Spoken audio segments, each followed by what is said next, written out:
நம்பினால் நம்புங்கள் மர்மத்தின் மறுபக்கத்திற்கு உங்களை வரவேற்கிறோம். தமிழகம் சந்தித்த பேரழிவுகளில் யாராலும் மறக்க முடியாத ஒன்று சுனாமி. லட்சக்கணக்கான உயிர்களை பலிகொண்ட சுனாமியால் சிதை உண்ட ஒரு சிறிய பகுதி எம்ஜிஆர் தீவு. இன்று ஆவிகள் தொல்லையால் காலியானது எம்ஜிஆர் தீவு. சுனாமியை தொடரும் மற்றொரு பயங்கரம். எம்ஜிஆர் திட்டு ஒரு சிறிய மீனவ கிராமம். சுனாமிக்கு முன்பு வரை இங்கே ஒரு அழகான மீனவ கிராமம் இருந்தது. கடலின் நடுவே உள்ள ஒரு சிறிய திட்டு என்பதால் சுனாமியின் தாக்கம் இங்கே அதிகமாகவே இருந்தது. சொல்ல போனால் ஒட்டுமொத்த திட்டையும் தரைமட்டமாக்கிவிட்டது. சுனாமி வந்து 7 ஆண்டுகள் ஆகிவிட்ட பின்னர் இன்றும் கூட அங்கே குடிபுக யாரும் முயற்சிக்கவில்லை. அதற்கு காரணமாக சிலர் சொல்வது ஆவிகள் பயம்.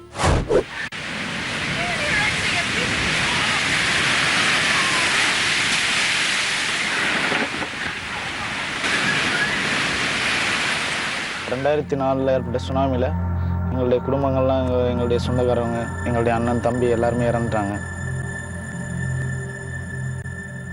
நைட்டு போனாக்கா பாதி சாமத்தில் என்ன செய்துன்னு சொன்னால் வலை விட்டுட்டு இருக்கும்போது சத்தம் ஒரு வேகமாக கேட்குது.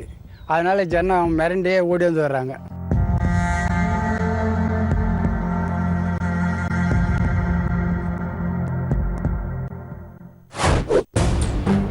ஆவிகள் இருப்பதாக பயந்து ஊரையே காலி செய்த ஒரு கிராமம் பிச்சாவரம் அருகே இருக்கிறது என்று கேள்விப்பட்டவுடன் உண்மையை அறிய நமது குழு அங்கே விரைந்தது.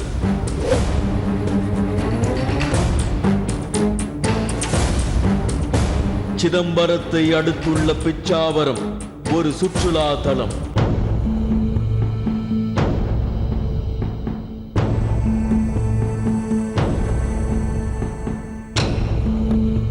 இந்த பகுதியில் பேய்கள் நடமாடுவதாக பயந்து கட்டிய வீடுகளை விட்டுவிட்டு மக்கள் தப்பியோடி வந்திருக்கின்றனர்.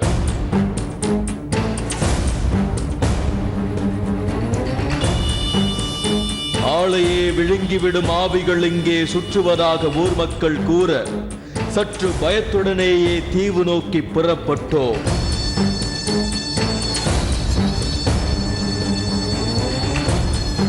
கண்ணுக்கு எட்டிய தூரத்தில் இருக்கும் அந்த தீவுதான் நாம் செல்ல வேண்டிய இடம்.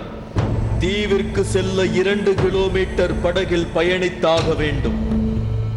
போகும்போதே அங்கு செல்ல வேண்டாம் என்று ஊர் மக்கள் சிலர் எச்சரிக்கவும் செய்தனர். ஆனாலும் தீவில் என்னதான் இருக்கிறது என்பதை அறிய நமது குழு ஆர்வம் கொண்டு அந்த ஆபத்தான பயணத்தை மேற்கொண்டிருக்கிறது. தீவில் வந்து மீன் பிடிக்க போனோன்னா 6 மணிக்குள்ள 5 காலையில் போயிட்டு 5 மணிக்கெல்லாம் திரும்பி வரணும். அதுக்கு அந்த பக்கம் போய் மீன் பிடிக்கணும்னா அழுகுறல சத்தம் பயம்படுத்துகிற மாதிரி நிறைய நிகழ்ச்சிலாம் நடந்துக்கிட்டு இருக்குது.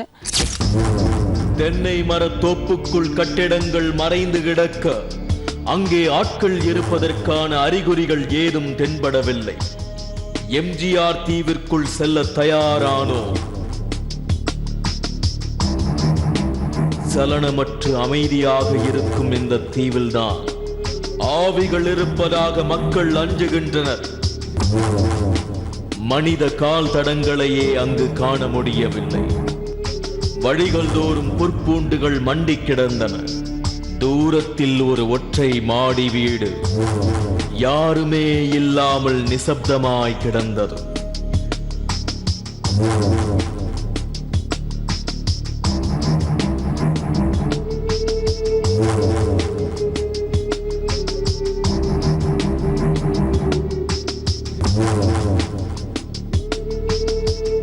இந்த மாடி வீட்டிலும் பேய்கள் இருக்கின்றனவா என்ற சந்தேகம் நம்மை ஆட்கொள்ளவே செய்தது. ஆங்காங்கே மறைந்து கிடந்த வீடுகளில் கருவை காடுகள் சூழ்ந்திருந்தன. அங்கும் இங்குமாய் சில வீடுகள், ஆனாலும் மனிதர்கள் இல்லவே இல்லை. எங்கே சென்றார்கள் இவர்கள்? மாடி வீடுகளை காடுகளில் புதைய விட்டதன் மர்மம் என்ன? இங்கே வாழ்ந்தவர்கள் என்ன ஆனார்கள்? பேய் பீதி எப்படி ஏற்பட்டது என்ற பல்வேறு திகிலூட்டும் கேள்விகள் நம் மனதில் எழ எம்ஜிஆர் திட்டின் உள்ளே சென்று பார்க்க தயாரானோ? 2004ஆம் ஆண்டு சுனாமியால் சுக்குநூறானது எம்ஜிஆர் திட்டு. உயிரிழப்புகளும் ஏற்பட்டது. அதன் பின்னரே ஆவி பயம் இங்கே பற்றிக் கொண்டது. 2000 குடும்பத்தில் வந்து அந்த கூரை வீட்டில் இருந்தாங்கல்ல, அதில் அப்படியே மடைஞ்சிருக்கிறதுனால அந்த ஆய்விகள் வந்து அங்கே சத்தம் போட்டுக்கிட்டு தான் இருக்குன்னு சொல்கிறாங்க. அதனால் அந்த திருப்பி அந்த ஊருக்கு போய் குடியேறதுக்கு அவங்களுக்கு சரியாக வர மாட்டாங்குது. அதனால் பயந்துக்கிட்டு எந்தாண்டியே இருக்கிறாங்க. போவாங்க, இப்படி எட்டால போய் தொழில் பண்ணிட்டு எட்டாலே வந்து வர்றாங்க. இரவு நேரங்களில் இங்கே பயங்கரமான சப்தம் கேட்பதாக கூறி அதிர்ச்சியில் இருக்கின்றனர் கிராமவாசிகள். இப்போ அந்த பக்கமே யாரும் போகிறதில்ல, ஒரே பயமாக இருக்குது. தீவில் வந்து மீன் பிடிக்க போனால் அந்த அழுகுறையில சத்தம் எல்லாமே கேட்குது. அதனால் நாங்கள் யாரும் அந்த பக்கம் போகிறதில்ல, ஒரே அச்சுறுத்தலாக இருக்குது. நைட்டு போனாக்கா சாமத்தில் என்ன செய்துன்னு சொன்னால் வலை விட்டுட்டு இருக்கும்போது சத்தம் வந்து வேகமாக கேட்குது. அதனால் ஜனம் மிரண்டே ஓடி வந்து வர்றாங்க. திட்டில் வாழ்ந்த சில பணக்கார மீனவர்கள் மாடி வீடுகளை சொந்தமாக வைத்திருந்தாலும் குடிசை வீடுகள் தான் இங்கு அதிகம் இருந்திருக்கின்றன. அவைகள் அத்தனையையும் அப்படியே அள்ளிக்கொண்டு போய்விட்டது 2004இல் கிளம்பிய சுனாமி. சுனாமி நடத்திய கோர தாண்டவத்தால் மண்ணோடு மண்ணாக புதைந்து போய்விட்டனர் இங்கு வசித்தவர்கள். அந்த தீவில் வந்து 2000 குடும்பங்கள் இருந்தது. அந்த 2000 குடும்பங்களும் சுனாமியால் அடிபட்டு அந்த வீட்டோட கள்ளி வீடு இருந்தவங்க மேலே இருந்துக்கிட்டாங்க, கூரை வீடு இருந்தவங்களாம் அப்படியே வச்சு மண்ணோட சமாதி கட்டுருச்சு. அதனால் மீண்டு எழுந்திரிச்சு வர முடியல. கொஞ்சம் முன்னாடி இருந்தவங்க போட்லேயோ அப்புறம் நீந்தியே வந்துட்டாங்க. மீதி பேர்லாம் அங்கங்கே வந்து செத்து போயிட்டாங்க. சுனாமி அடித்து ஒரு அலை வந்து அடிச்சுட்டு திரும்பி என்ன செய்தாங்க, காசு பணம்லாம் இருக்குது மெத்த வீட்டில் போய் எடுத்துகிட்டு வந்துடலான்னு சொல்லி போனாங்க பாரு, அவங்களும் அவுட் ஆக போட்டாங்க பாதி பேர். மாடி வீட்டில் வசித்தவர்கள் சிலர் மொட்டை மாடியில் ஏறி அங்கிருந்து படகு மூலம் தப்பித்து வந்து விட்டனர். மற்றவர்களால் சுனாமியை எதிர்த்து நிற்க முடியவில்லை. அவர்களை அலைகள் இழுத்துக் கொண்டு போய்விட்டன. அழகழகாய் வீடுகள் இருந்தால் இன்று ஆள் அரவமற்று கிடக்கிறது எம்ஜிஆர் தீவு. கடந்த 40 வருடங்களாக மனிதர்களின் இருப்பிடமாக இருந்த இந்த தீவு தற்போது ஆவிகளுக்கு அடைக்கலமாகி இருக்கிறது. அங்கே மரம் செடி எல்லாம் அப்படியே தான் சார் இருக்குது. தென்னை மரம்லாம் கூட நிறையா இருக்குது சார். தென்னை எதுவுமே யூஸ் பண்ண முடியாமல் போச்சு சார். நம்ம வந்ததுலேருந்து அந்த பக்கம் போய் ரொம்ப நாள் ஆகுது சார். எங்களோட வாழ்ந்தவங்களே எங்களை தான் துரத்துற மாதிரி தெரியுது சார். நூற்றுக்கணக்கான வீடுகள், 700க்கும் அதிகமான மக்கள் இந்த திட்டில் வாழ்ந்து வந்திருக்கிறார்கள். அதில் பள்ளி குழந்தைகளையும் பெண்களையும் தான் சுனாமி அதிகம் காவு வாங்கி இருக்கிறது. அப்போது இறந்தவர்களின் ஆவிகள் தான் இங்கு இன்னும் இருப்பதாக நம்புகின்றனர் சுற்று வட்டார மக்கள். ஆவிகள் வந்த பயத்தால் யாராலும் இங்கு குடியிருக்க முடியவில்லை.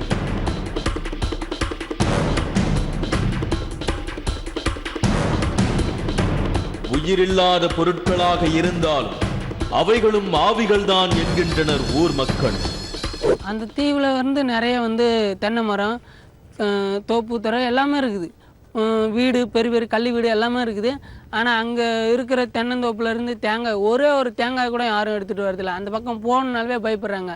நிறைய பொருட்கள்லாம் இருக்குது, யாரும் அங்கே போய் எடுத்துகிட்டு வரல. பள்ளிக்கூடம், ஊருக்கு தேவையான குடிநீர் தொட்டிகள் என மனிதர்கள் வசிக்க தேவையான பொருட்கள் அனைத்தும் இருக்க யாருமே இல்லாமல் மயான அமைதியில் இருக்கிறது எம்ஜிஆர் திட்டு. எம்ஜிஆர் நடித்த சில படங்கள் இந்த பகுதிகளில் எடுக்கப்பட்டதால் அந்த திட்டிற்கு எம்ஜிஆர் திட்டு என பெயர் வந்தது. சிறிய திட்டு என்பதால் சுமார் 700 பேர் மட்டுமே இங்கே வசித்து வந்திருக்கிறார்கள். ஆனால் தற்போது அவர்கள் வாழ்ந்த தடயங்கள் மட்டுமே திட்டில் காண முடிந்தது. சுனாமியால் பாதிக்கப்பட்ட எம்ஜிஆர் தீவிற்கும் அதே நிலைமைதான் ஏற்பட்டுள்ளது. இயல்பாக இயங்கி வந்த கிராமத்தில் தற்போது மனித நடமாட்டத்தை பார்ப்பது அரிதாகிவிட்டது. பல உயிர்களை பழிவாங்கி சீரமைக்கப்படாத ஒரு இடத்தில் திகிலுக்கு குறைவிருக்காது. கடலும் நிலமும் நெருங்கி இருக்கும் ஊராகத்தான் இருக்கிறது எம்ஜிஆர் திட்டு. காலையில் எழுந்தால் கடலில் தான் விழிக்க வேண்டியிருக்கும். எங்கு பார்த்தாலும் தென்னை மரங்கள், எழில் சூழ்ந்த பசுமை வனப்பரப்பு என எல்லாமே இருக்கிறது இங்கே. ஆனால் மனிதர்களுக்கு பதில் ஆவிகள். அழகான வீடுகள் எல்லாம் பாழடைந்து விட்டன. இந்த பகுதி மக்கள் மட்டுமல்ல, சுற்றுலா வந்தவர்களில் சிலரும் இங்கு ஏதோ அமானுஷ்யம் இருப்பதாக கூறி மிரண்டு போயிருக்கின்றனர். அங்கே திட்டில் போய் ஒரு வீடு நல்லா மாடி வீடு இருந்துச்சு, சுற்றி பார்க்க போனோம் வீடு இருக்குன்னு. அங்கே போய் எவ்வளோ அங்கே ஒரு ஃபீல், நம்ம முன்பு தான் போனோம். ஆனால் அங்கே திடீர்னு சவுண்டு ஒன்று கேட்டுச்சு. ஆனால் அங்கே ஏதோ ஒரு ஃபீல் நமக்குள்ளே தெரியாமல் நமக்கு பின்னாடி யாராவது இருக்கிற மாதிரி ஒரு இது இருந்துச்சு. அந்த இடத்துல எங்களுக்கே ஒரு மாதிரியாக போச்சு. அந்த இடத்துல இருக்கிறதுக்கு பயமாக இருந்துச்சு. சுமார் 50 மாணவர்கள் படித்த ஒரு சிறிய பள்ளி ஒன்றும் செயல்பட்டு வந்தது எம்ஜிஆர் திட்டில். தற்போது அங்கே படிக்க மாணவர்கள் இல்லை. படித்த மாணவர்களில் பலர் உயிரோடு இல்லை. திடீரென ஊருக்குள் புகுந்த கடல் நீரில் ஓடி விளையாடிய சிறுவர்களும் நீச்சல் தெரியாத பெண்களும் மடிந்திருக்கின்றனர். பள்ளியின் வருகை பதிவு பலகை இன்றும் மாணவர்கள் வருகைக்காக காத்திருக்கிறது.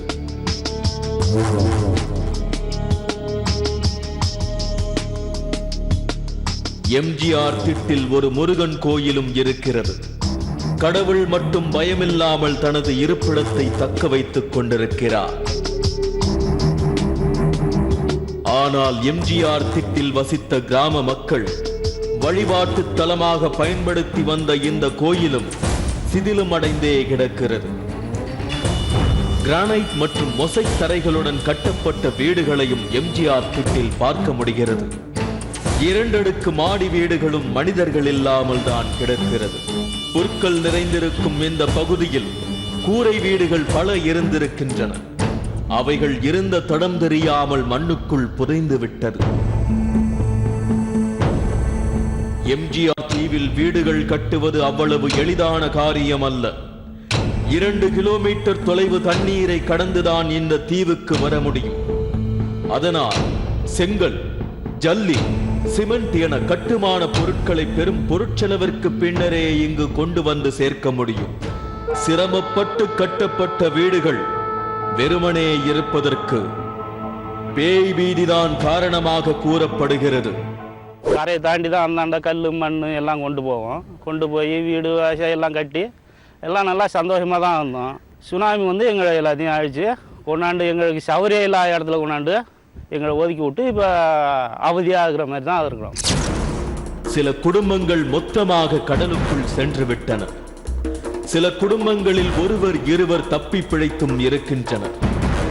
பல வருஷமாக அங்கே குடியிருந்தோம். 2004 ஏற்பட்ட சுனாமியில் எங்களுடைய குடும்பங்கள்லாம் எங்களுடைய சொந்தக்காரவங்க, எங்களுடைய அண்ணன் தம்பி எல்லாருமே இறந்துட்டாங்க. இதை பார்த்திங்கன்னா ஒரு 160 பேர் இறந்துட்டாங்க. ஒரு 50 பேர் என்ன ஆனாங்கன்னே தெரியல. எங்களுக்கு சடலங்களும் கிடைக்கல, எல்லாம் கடலோடு அழிஞ்சு போயிடுச்சு. நாங்கள் போயிட்டு வீடு கட்டி வாழ்ந்தது, ரொம்ப கஷ்டப்பட்டு வீடு கட்டி வாழ்ந்த எல்லாத்தையும் நாங்கள் விட்டுட்டு பொருட்கள் எல்லாம் போச்சு. இந்த கிராமத்தில் உயிர் பிழைத்தவர்களுக்கு வேறு இடங்களில் அரசு வீடு கட்டி கொடுத்தது. ஆனால் இந்த தீவில் இருந்த நாட்கள் தான் தங்கள் வாழ்வின் மகிழ்ச்சியான நாட்கள் என்கின்றனர் சுனாமியில் மிஞ்சியவர்கள். அங்க உள்ள நிம்மதி எங்களுக்கு கிடையாது. இங்க வந்து நாங்க ரொம்ப செருமையோடு தான் வாழ்றோம். பணத்தை விட்டோம், காசை விட்டோம், ஊட்ட விட்டோம், வாசலை விட்டோம், சொத்தை விட்டோம், சுதந்திரத்தை விட்டோம், எல்லாத்தையும் வீட்டை பார்த்தாங்க. இன்னைக்கெல்லாம் பார்க்கலாம். அப்படி அந்த வீட்டையெல்லாம் விட்டுட்டு வந்துட்டோம். லட்சமா வீடு கட்டி நாங்க குடி போகல. இந்த ஊர்ல வந்து திங்க சோறு இல்லாத நாங்க ரொம்ப கஷ்டப்படுறோம். அந்த ஊர்ல இருந்தது மாதிரியா நாங்க இந்த ஊர்ல இல்ல. அரச மரமும் காகமும் நிறைந்த இந்த பகுதியில் திகிலுக்கு குறைவே இல்லை. இந்த மண்மேடுகள் எல்லாம் மனிதர்களை சமாதியாக்கி மூடியவைதான். இன்றும் இங்கே மனித எலும்புக்கூடுகளை ஆங்காங்கே பார்க்க முடியும். எம்ஜிஆர் தீவில் நுழைபவர்கள் தற்போது அதன் நிலையை பார்த்து அச்சத்திற்கு உள்ளாவது சகஜமே. எம்ஜிஆர் தீவில் வசித்து வந்தவர்களுக்கு பிச்சாவரத்திலேயே மாற்று இடத்தை ஏற்படுத்தி கொடுத்திருக்கிறது அரசு. சுனாமியில் குடும்ப நபர்களை இழந்து அங்கே வாழ்ந்து கொண்டிருக்கும் மக்களை ஆவி பற்றின செய்தி வருத்தத்திற்கு உள்ளாக்கி இருக்கிறது. எம்ஜிஆர் தீவில் ஆங்காங்கே கிடக்கும் மனித எலும்புக்கூடுகள் பார்ப்பதற்கு பயத்தை ஏற்படுத்தவே செய்யும். அதனாலேயே இன்றும் காலியாக கிடக்கிறது இந்த திட்டு. பெயர்கள் எழுதியிருந்த வீடுகள் பெயர்ந்து கிடந்தன. பல வீடுகளின் கூரையும் தகர்க்கப்பட்டிருந்தன.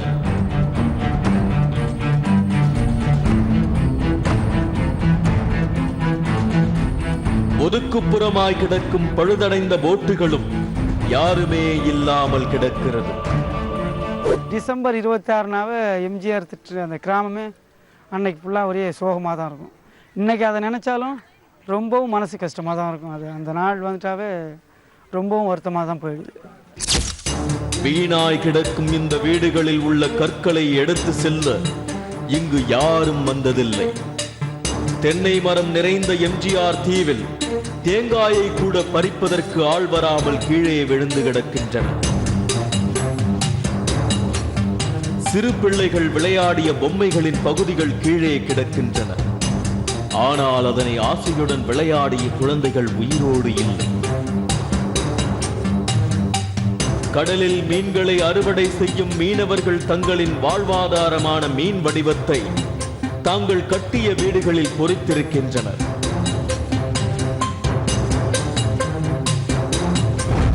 தீவு மக்களை காவு வாங்கிய கடல் இப்போது ஆக்ரோஷமாக இல்லை. ஆனாலும் இந்த அலைகளின் சப்தத்தில் மனித அழுகுரல் கேட்டுக்கொண்டே இருக்கிறது. அங்கே ஆசையாக கட்டின அந்த வீட்டுகள்லாம் விட்டுட்டு இங்கே இப்போ ஒரு நிம்மதியான வாழ்க்கை இல்லாமல் வாழ்ந்துட்டு இருக்கோம். ஏன்னா இங்கேருந்து எவ்வளோ கஷ்டப்பட்டு இங்கே நார்மலாக அது ஒரு தீவு, அங்கே ஒரு நார்மலாக இங்கே நம்ம நிலத்தில் வீடு கட்டுறதே உங்களுக்கு தெரியும் எவ்வளோ கஷ்டப்பட்டேன். நாங்களுடைய அந்த தீவில் இந்த கட்டுமான பணி இந்த பொருட்கள்லாம் கொண்டு போகிறதுக்கு எவ்வளோ கஷ்டப்பட்டு கட்டினோம்.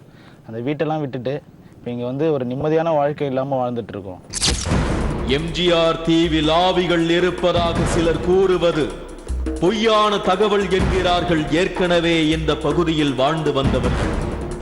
அந்த தீவில் இறந்தவங்கெல்லாம் ஆவியா பேயா சுற்றிட்டு இருக்காங்க அப்படின்னு சொல்லிட்டு ஒரு வதந்தி வந்திருக்கு.